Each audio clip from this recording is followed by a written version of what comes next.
Bonjour, une petite leçon aujourd'hui pour nous montrer qu'avant l'alphabet grec, il y a environ 3500 ans, existait un alphabet, du moins un système d'écriture dit syllabique, et donc il était composé de 87 signes, donc chacun notait une syllabe. C'est au XXe siècle que Chadwick et Ventris l'ont découvert et en grande partie déchiffré. Ils ont découvert sur certaines tablettes d'argile ces signes gravés, et en les rassemblant ils ont recomposé des mots de 2, 3, 4 syllabes, et ainsi déchiffrer des messages. Sur Wikipédia, vous pouvez notamment, si je me souviens bien, découvrir une tablette d'argile et son déchiffrage.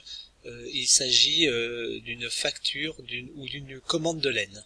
Donc vous pouvez retrouver assez facilement en tapant l'INRB dans Wikipédia, vous pourrez trouver cet article.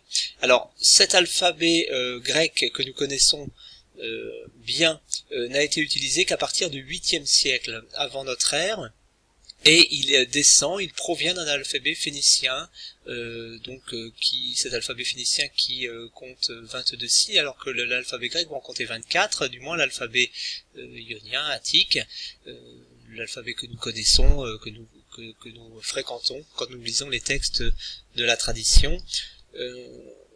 Alors, cet alphabet phénicien va être adapté, et pour exemple, on pourrait prendre la 6e lettre de l'alphabet phénicien, qui servait à noter le son W, donc la lettre W, est devenue en grec, pour les Grecs, et en capitale, la lettre Upsilon.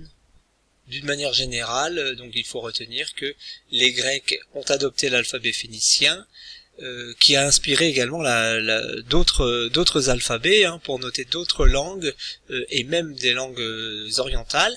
Donc les Grecs l'ont adapté afin de noter davantage de sons vocaliques.